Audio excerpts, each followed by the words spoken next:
ولا طائر یطیر بجناحیہ، اور اپنے پروں سے اڑنے والا کوئی پرندہ ایسا نہیں ہے کہ الا امم امثالکم، جو تمہاری طرح کا گروہ نہ ہو، تمہاری طرح کی امتیں نہ ہوں۔ یہ آیت ہمیں بتاتی ہے کہ جیسے انسانوں کے گروہ ہیں، امتیں ہیں، جماعتیں ہیں، اسی طرح اللہ پاک فرماتا ہے کہ یہ جو جانور ہیں، چوپائے ہیں اور جو پرندے ہیں، یہ بھی اسی طرح امت ہیں۔ آپ خود اندازہ کیجئے کہ انسانوں سے یہ بات کہی جا رہی ہے، تو گویا کہ انسانوں کو اس میں یہ میسیج، یہ پیغام دیا جا رہا ہے کہ جیسے تمہیں زمین پر جینے کا حق ہے، جیسے پانی پینے کا تمہیں حق ہے، جیسے خوراک کا تمہیں حق ہے، یہاں پر امن کے ساتھ، سلامتی کے ساتھ چلنے پھرنے کا تمہیں حق ہے، اسی طرح یہ جو اللہ کی دوسری مخلوق ہے، یہ بھی تمہاری طرح کی امت ہے، تمہاری طرح کی جماعت ہے۔ جیسے تم زمین پر چلتے پھرتے ہو، آزاد فضاؤں میں سانس لینا چاہتے ہو، اسی طرح ان کو بھی لینے دو۔ تو یہاں پر یہ بات ہمیں معلوم ہو جاتی ہے۔ اب دیکھیے قرآن پاک نے ان اللہ یامر بالعدل والاحسان فرمایا سورۃ النحل میں، آیت نمبر 90، فرمایا اللہ حکم دیتا ہے عدل اور احسان کا۔ اب یہ عمومی بات کہی جا رہی ہے، گویا کہ آپ ایک معاشرے میں رہتے ہیں، ایک سماج میں رہتے ہیں، جس طرح انسان وہاں پر رہتے ہیں، اسی طرح دیگر مخلوق بھی رہ رہی ہے، تو لہٰذا ان کے ساتھ بھی عدل کا معاملہ کرو اور ان کے ساتھ بھی احسان کا معاملہ کرو۔ یہاں سے یہ بات معلوم ہو جاتی ہے، ان اللہ یامر بالعدل والاحسان، عدل اور احسان کا اللہ تعالیٰ تمہیں حکم دیتا ہے کہ تم عدل اور احسان سے کام لیا کرو۔ اور اسی طرح فرمایا وَلَنْعَامَ خَلَقَهَا، کہ یہ جو ہے اللہ سبحانہ و تعالیٰ نے ان جانور جو ہیں، یہ چوپائے، ان کو خدمت کے لیے اللہ نے پیدا کیا ہے، یعنی یہ تمہاری خدمت کے لیے۔ تو واضح بات ہے کہ خدمت ایسے تو نہیں ہوتی، جو آپ کی خدمت کر رہا ہے تو اس کے حقوق بھی ہوتے ہیں، آپ نے اس کو اس کا حق بھی دینا ہے۔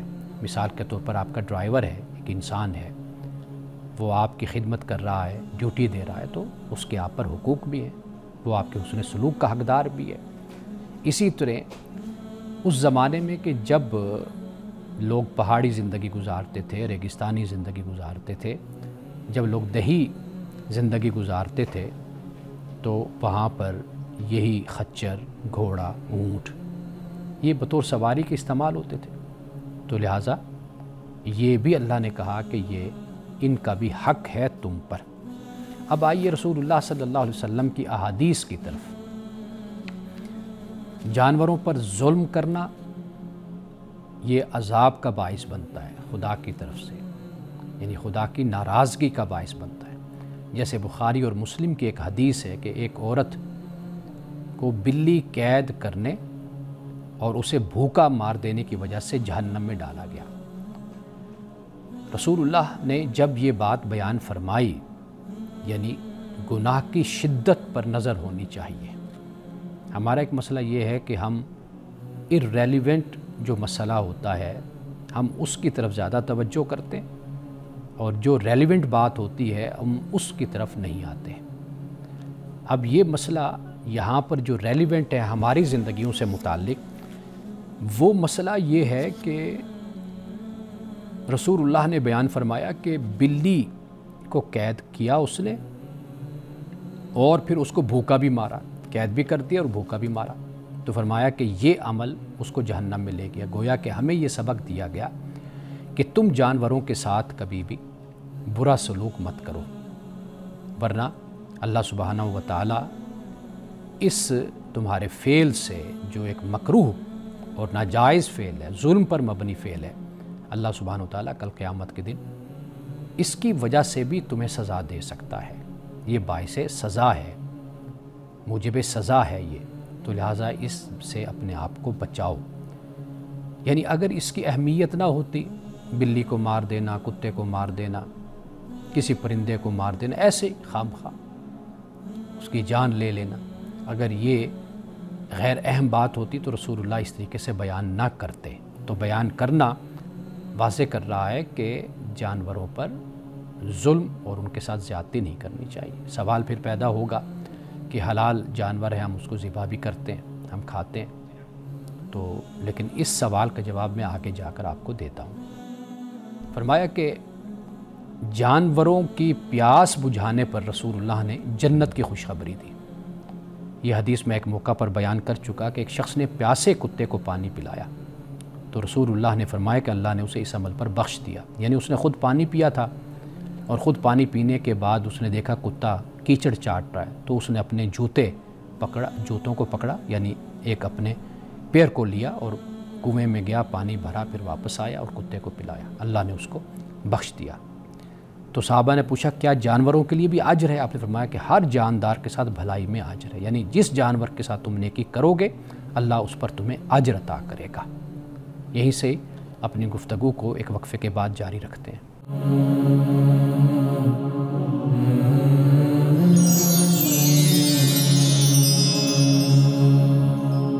وقفے سے پہلے میں یہ بات ایک حدیث کی روشنی میں بیان کر رہا تھا کہ جانوروں کے ساتھ، پرندوں کے ساتھ حسن سلوک سے پیش آنا، ان کی پیاس کو بجھانا، رسول اللہ نے اس پر جنت کی خوشخبری دی۔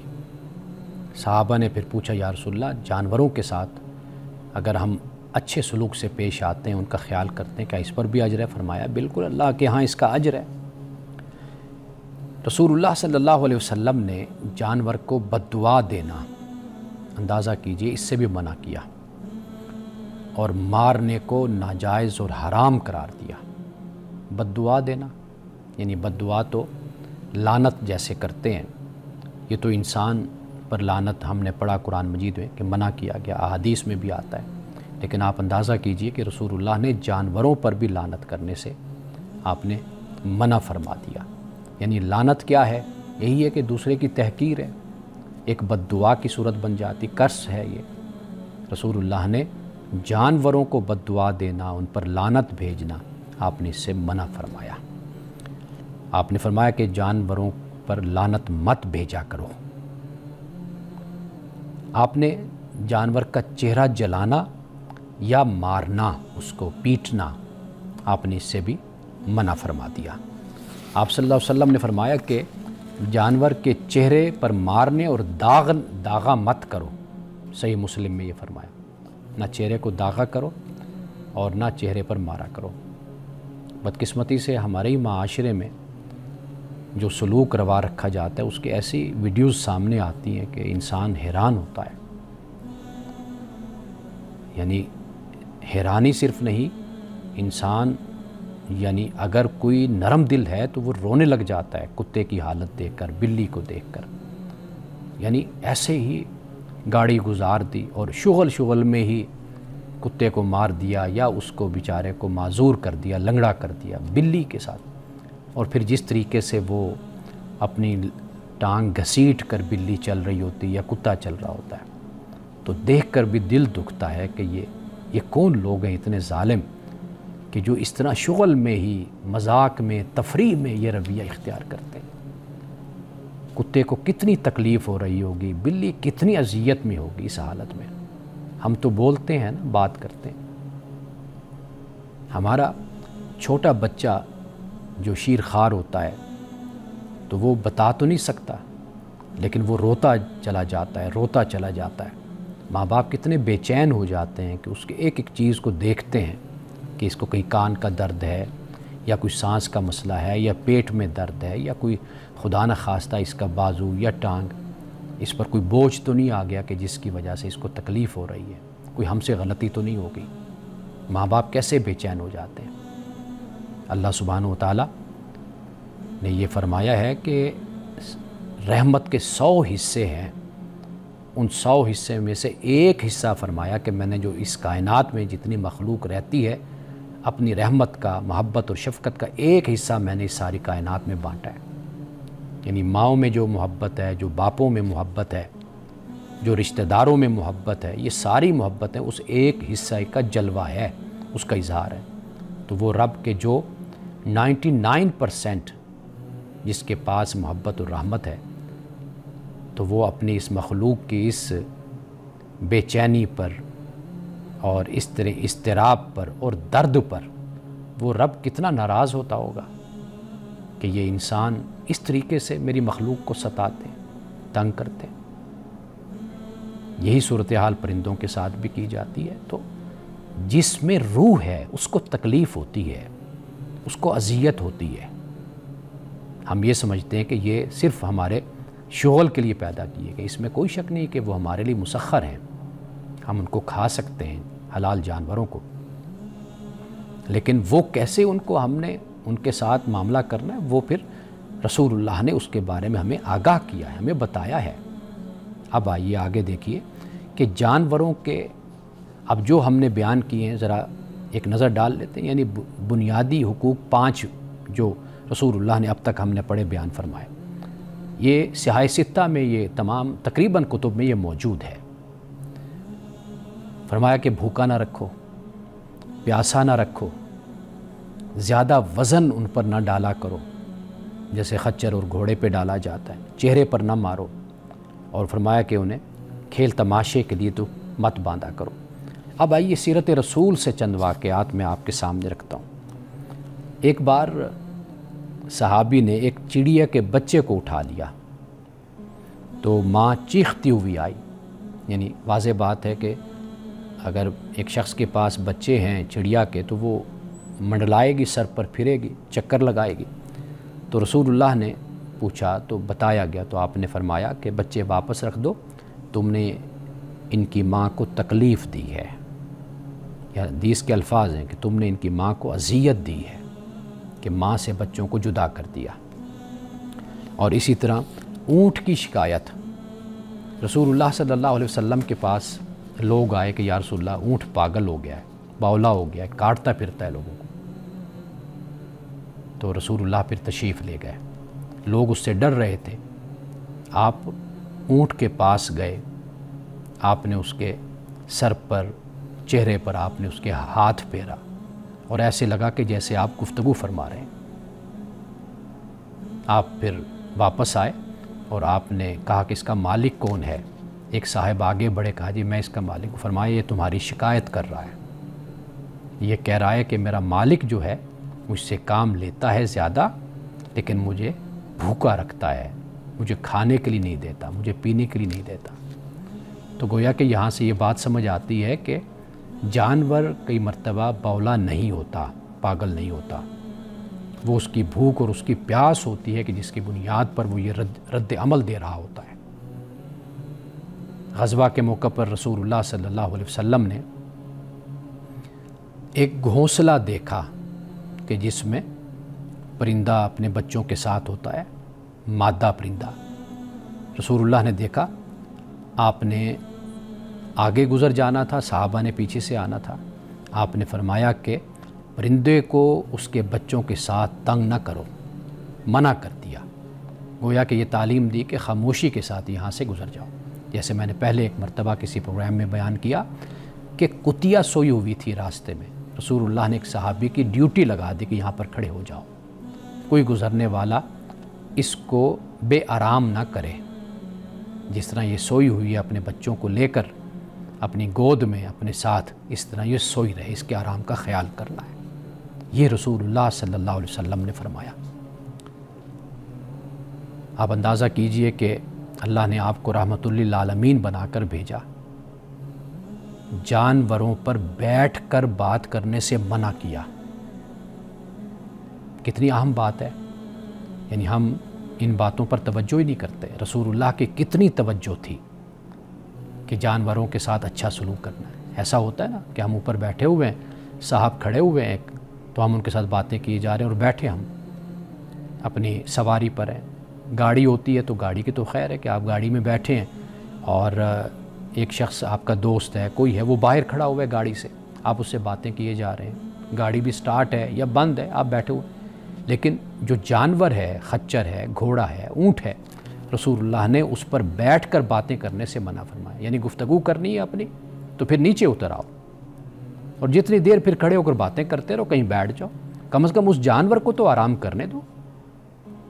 اندازہ کیجئے کہ کتنی چھوٹی چھوٹی باتیں ہیں کہ جو رسول اللہ نے ہمیں فرمائی ہیں، اور یہاں سے اندازہ ہوتا ہے کہ رسول اللہ کتنا درد مند دل رکھتے تھے، کتنا حساس دل رکھتے تھے اللہ کی مخلوق کے لیے۔ تو آپ نے یہ فرمایا کہ بھئی یہ نہیں طریقہ تم نے اختیار کرنا کہ کہ تم بیٹھے رہو اور بیٹھ کر تم باتیں کرتے رہو، اوپر نیچے اترو اور پھر بات کرو۔ اسی طرح یعنی الفاظ جو ہیں وہ یہ ہے کہ جانور کو مجلس نہ بناؤ، اللہ نے انہیں تمہارے لیے مسخر کیا ہے، انہیں تکلیف نہ دو، یہ رسول اللہ صلی اللہ علیہ وسلم نے فرمایا۔ اور اسی طریقے سے جو میں عرض کر رہا تھا کہ جانور جب ہم حلال کرتے ہیں تو ہم اللہ کا نام لیتے ہیں، تکبیر پڑھتے ہیں۔ تکبیر کیوں پڑھتے ہیں؟ اس لیے کہ ہم یہ ظاہر کر رہے ہوتے ہیں، بیان کر رہے ہوتے ہیں، اعلان کر رہے ہوتے ہیں کہ اے جانور، میں تیری جان کبھی نہ لیتا، مجھے تیری جان لینے کی اجازت میرے خدا نے دی ہے، اس لیے میں تجھے ذبح کر رہا ہوں۔ یعنی یہ بتا دیا کہ کسی کی جان بے وجہ نہیں لی جا سکتی، تیری جان لینے کی اجازت مجھے میرے اللہ نے دی ہے۔ اب رسول اللہ صلی اللہ علیہ وسلم نے یہ بھی فرمایا کہ جب ذبح کرو، ایک تو فرمایا کہ وہ جو آلہ ہے ذبح کرنے کا، خنجر ہے، چاقو ہے، کچھ بھی ہے، چھری ہے، فرمایا کہ وہ اس کے سامنے تیز نہ کرو۔ پھر یہ بھی فرمایا کہ وہ تیز چھری ہونی چاہیے، کھنڈی نہیں ہونی چاہیے کہ جس سے جانور کو تکلیف پہنچے، تو ایک ہی دفعہ اس کا گلا کاٹو، سلاٹر کرو۔ اس طرح یہ بھی آداب، آپ انہیں کہہ سکتے ہیں کہ یہ بھی ایٹیکیٹس میں آ جاتی ہیں چیزیں۔ رسول اللہ نے جانور کو اذیت دینے سے منع کیا کہ ایک جانور کے سامنے دوسرے جانور کو مت ذبح کیا کرو۔ یہ حساس دل کی باتیں جو رسول اللہ بیان فرما رہے ہیں۔ ایک وقفہ لیتے ہیں، وقفے کے بعد مزید اس پر گفتگو کرتے ہیں۔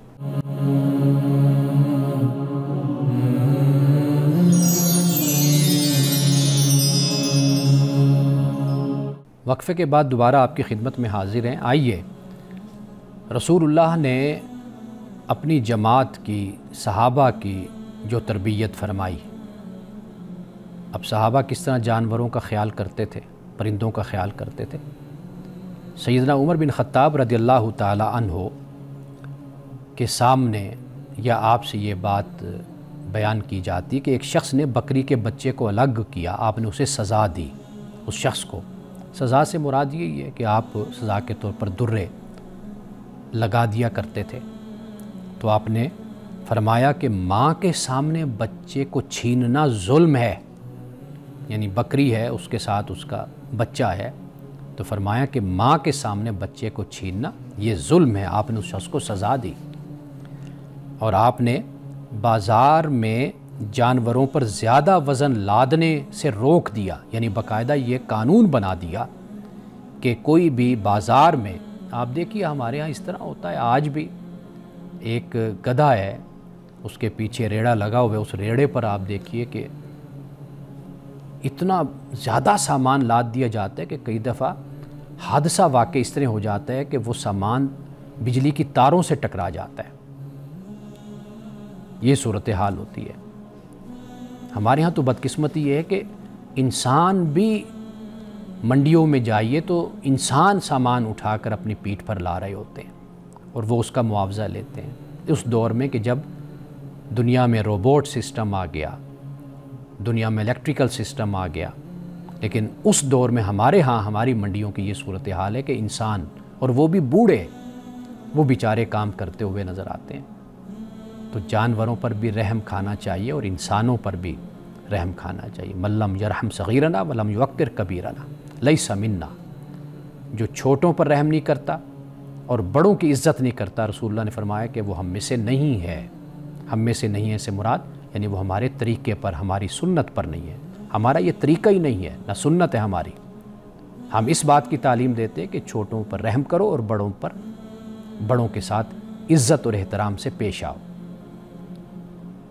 حضرت عبداللہ ابن عمر رضی اللہ تعالی عنہ کھیل کے لیے پرندے باندھ کر تیر اندازی کرنے سے منع فرمایا سختی کے ساتھ، اور آپ جو بیوپاری ہوتے تھے جانوروں کے، انہیں آپ فرماتے تھے کہ جانوروں کے ساتھ نرمی کرو، یہ بھی اللہ کی مخلوق ہے۔ ابو دردہ صحابی ہیں اور بڑے کمال کے صحابی ہیں۔ اپنے گھوڑے سے آپ یہ فرمایا کرتے تھے سفر کرنے کے بعد یعنی یہ بھی ایک شکر کا انداز ہے نا. گھوڑے سے بات کرتے تھے, تم تھکے ہو میں تمہیں آرام دوں گا. کیوں آرام دوں گا؟ اس لیے کہ قیامت کے دن تمہارے متعلق مجھ سے سوال ہوگا, حساب ہوگا میرا, مجھ سے پوچھا جائے گا. ابو درداء تمہاری سواری کے لیے گھوڑا تھا اور تم اس سے بے پناہ کام لیا کرتے تھے, اس پر زیادتی کرتے تھے, ظلم کرتے تھے. میں اس لیے تمہیں اللہ کے ڈر سے میں تمہیں آرام کرواتا ہوں. تم تھک جاتے ہو کہ کل قیامت کے دن میں خدا کی بارگاہ میں تمہاری وجہ سے سرخرو ہو سکوں. اندازہ کیجئے کہ یہ حساسیت کا عالم ہے. رسول اللہ صلی اللہ علیہ وسلم کی تربیت کا یہ عالم ہے کہ رسول اللہ نے یہ اپنے صحابہ کی یہ تربیت آپ نے فرمائی تھی. اب دیکھیے کہ جب ہم اسلامی قانون کی بات کرتے ہیں, اب اس اسلامی قانون کو اگر ہم دیکھیں تو اس میں بڑی بنیادی باتیں, آپ یوں کہہ لیجئے کہ ریاست اور ایک مسلم معاشرہ, اسلامی معاشرہ اس طرح کا ہوتا ہے, وہاں پر یہ قوانین عملی طور پر نافذ ہوتے ہیں, نظر آتے ہیں. وہ کیا ہے؟ ایک تو جانوروں کو بھوکا اور پیاسا رکھنا. اگر گورنمنٹ سرکار چاہے تو اس پر سزا متعین کر سکتی ہے, جرمانہ متعین کر سکتی ہے. جانور کو بھوکا اور پیاسا نہیں رکھا جا سکتا. کیوں؟ اس لیے کہ یہ تعذیب کے حکم میں آتے ہیں, سزا دینا, عذاب دینا, تکلیف دینے کے حکم میں آتا ہے. اور پھر یہ کہ جانوروں کو, جیسے میں نے پہلے بیان کیا, کہ جب ذبح کیا جائے تو ان کو تکلیف نہیں دینی, چھری تیز رکھنی ہے, دیگر جانوروں کے سامنے ذبح نہیں کرنا, کھیل تماشے مقابلے کے لیے اذیت نہیں دینی, یہ بھی حرام ہے. لیکن آپ دیکھیے کہ ہمارے ہاں یہ سب کچھ ہوتا ہے. اور یعنی کتے کی لڑائی ہے, مرغوں کی لڑائی ہے, اور پھر اس کے علاوہ دیگر جانوروں کی آپس میں لڑائی کروائی جاتی ہے. تو یہ ناجائز ہے, ناپسندیدہ ہے. ہاں, کتے کو شکار کے لیے اس کو, جسے ہم کہتے ہیں تربیت دینا, اس کی اجازت ہے, یہ کیا جا سکتا ہے. اب اس کے بعد دیکھیے یہ مزید چند باتیں اگر آج کے دور کے حساب سے ہم دیکھیں تو جن کا خیال رکھنا ضروری ہے. یعنی آپ یہ دیکھیے کہ کھیتوں میں زہریلے سپرے کیے جاتے ہیں, اس سے کیا ہوتا ہے؟ پرندے مرتے ہیں. یہ بھی ناجائز ہے اور خلاف قانون ہے. اور پھر یہ ہوتا ہے کہ فیکٹری فارمنگ جو ہوتی ہے اس میں بھیڑ, بکری, مرغیوں پر ظلم کیا جاتا ہے. پالتو جانور رکھ کر ان کو صحیح طریقے سے خوراک نہیں دی جاتی. بازار میں مرغیوں کو گرم پنجرے میں بند رکھنا, یعنی ان کے لیے کوئی ٹھنڈی ہوا کا ایسا انتظام نہیں ہوتا. اب دیکھیے, آپ کسی پنجرے کو دیکھیے, جب وہ مرغیاں جا رہی ہوتی ہیں کسی دکان پر یا کسی جگہ پر, ان کو کس طریقے سے انہوں نے ایک پنجرے میں ڈالا ہوتا ہے. اور قربانی کے جانوروں کو دھوپ میں باندھ دینا, یہ بھی زیادتی. ویسے بھی جانور کو دھوپ میں نہیں باندھنا چاہیے گرمیوں میں, تو اس بات کا بھی خیال رکھا جانا چاہیے. اب جو اسلامی سوسائٹی جس کو ہم کہتے ہیں, تو چند اقدامات میں یہاں پر اس کے بیان کر دیتا ہوں. ایک تو یہ ہے کہ خوراک یہ لازمی ہے جانوروں کے لیے, اور پھر اینیمل رائٹس ایکٹ جو ہے اس کا بھی ہونا ضروری ہے. اور پھر پراپر مینجمنٹ جانوروں کے لحاظ سے, یعنی قربانی کا موقع ہو یا غیر قربانی کا موقع ہو, وہ پراپر مینجمنٹ ان کے لیے ہونی چاہیے. اچھا, چڑیا گھر, زو بنایا جاتا ہے, وہاں پر ایک بہتر ماحول اور ایک اچھا ماحول. ایسا نہیں ہونا چاہیے کہ آپ جائیں تو آپ دیکھ ہی نہ سکیں ان کو, صحت کے لحاظ سے بھی, اور صفائی بالکل نہ ہو, ایسا ماحول ہو. تو اس کا بھی خیال رکھنا ضروری ہے. اور پھر یہ ہے کہ جانوروں کو لانا لے جانا, اس کا بہتر انتظام کیا جانا چاہیے. اور پھر خاص طور پر جہاں سے ہم نے بات شروع کی تھی, وہ بات یہ تھی کہ سڑکوں پر جو ہمیں نظر آتے ہیں جانور, تو ان کے بارے میں بھی کوئی ایسا نظام ہونا چاہیے کہ جو ان کے حقوق کا خیال جس کے مطابق رکھا جائے, ان سے حسن سلوک سے پیش آیا جائے. یہ جو کچھ بھی میں نے آج کی دنیا کے لحاظ سے بیان کیا ہے ناظرین کرام, یہ سب کچھ میں پہلے آپ کو بیان کر چکا ہوں, قرآن کی روشنی میں, حدیث کی روشنی میں, سیرت کی روشنی میں, اور صحابہ کی کہ جو آثار ہیں اور صحابہ کا جو کردار ہے اور ان کا جو رویہ ہے وہ اس کی روشنی میں بیان کر چکا ہوں۔ تو لہٰذا اگر آج کوئی قانون بنتا ہے یا بن چکا ہے یا مہذب دنیا میں موجود ہے، وہ کوئی خلاف اسلام نہیں ہے، بس یہ ہے کہ عوام کو شعور دینے کی ضرورت ہے کہ ہمارا دین ہمیں یہ سبق دیتا ہے۔ یہاں پہ ہم آج اس موضوع پہ اپنی گفتگو کو ختم کرتے ہیں، تو وقفے کے بعد ہم ایک کتاب پر معمول کے مطابق بات کرتے ہیں، تو ایک نئی کتاب پہ آج ہم بات کریں گے۔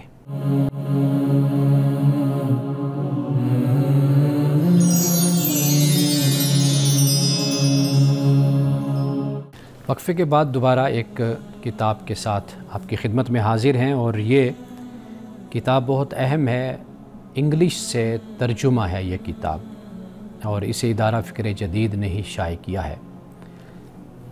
سب سے پہلے تو آپ اس کتاب کی زیارت کر لیجئے، یہ آپ کے سامنے ہے، پھر میں اس پر بات کرتا ہوں۔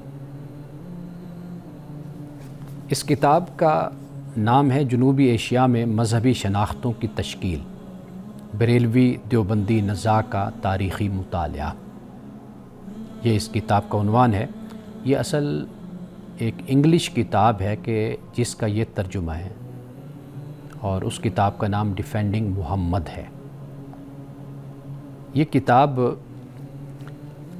ترجمہ کی گئی، اس میں جو انداز اختیار کیا گیا ہے، تحریر کا جو اسلوب ہے وہ تحقیقی ہے، یعنی اس میں یہ فیصلہ نہیں ہے کہ بھئی کون سا مسلک، کون سا فرقہ حق پر ہے، کون سا باطل ہے، یہ بحث اس میں نہیں ہے۔ یہ اس وقت کے حالات کا جائزہ ہے، یعنی جب انگریز آ رہا تھا اور مغلیہ دور ختم ہو رہا تھا، پھر اس کے بعد جو مسلم علماء اس حوالے سے جو ان کا کردار تھا اور جو وہ اس وقت سوچتے تھے،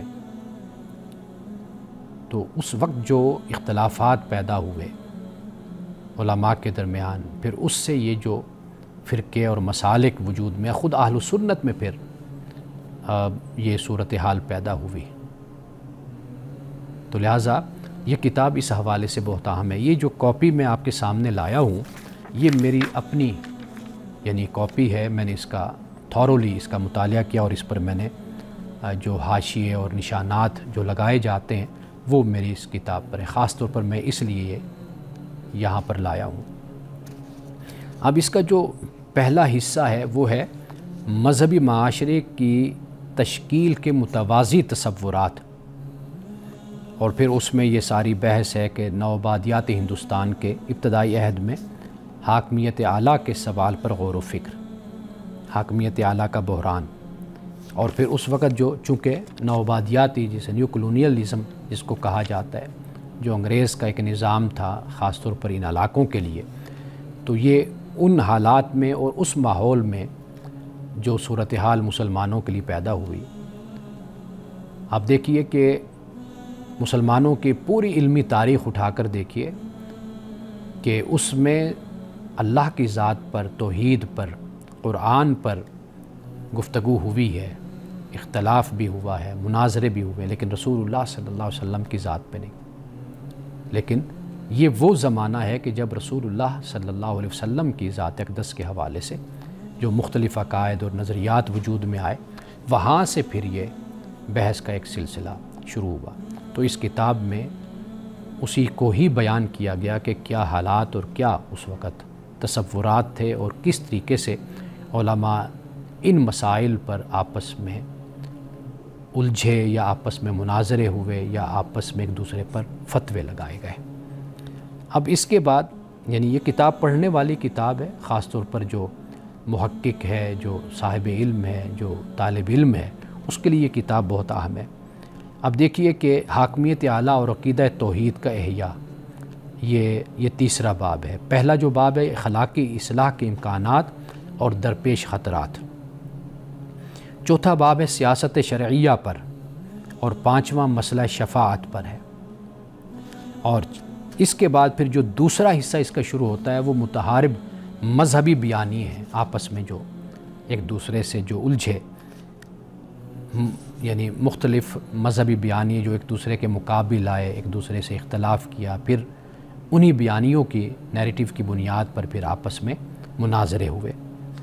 استعماری طاقت کے سائے میں اصلاح مذہب، یہ دوسرے حصے کا چھٹا باب ہو جاتا ہے۔ قانون، حاکمیت اور شرعی عمل کی حدود، یہ 7واں۔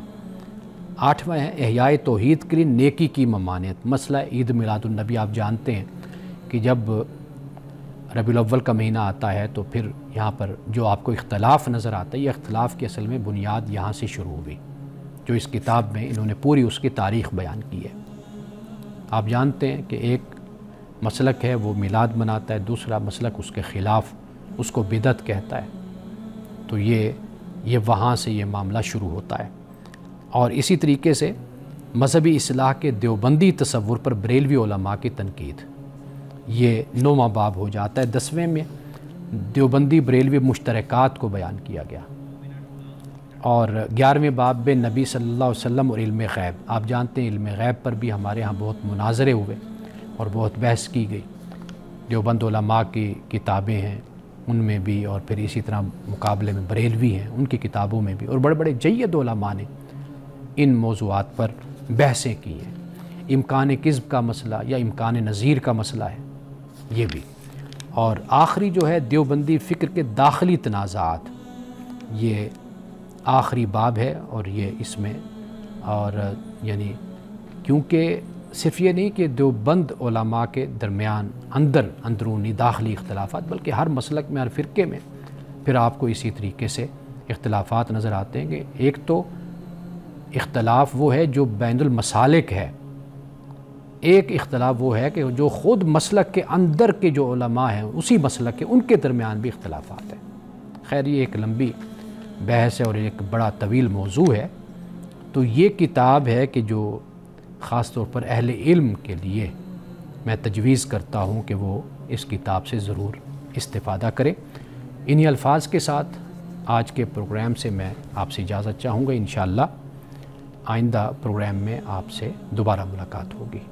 السلام علیکم ورحمۃ اللہ وبرکاتہ۔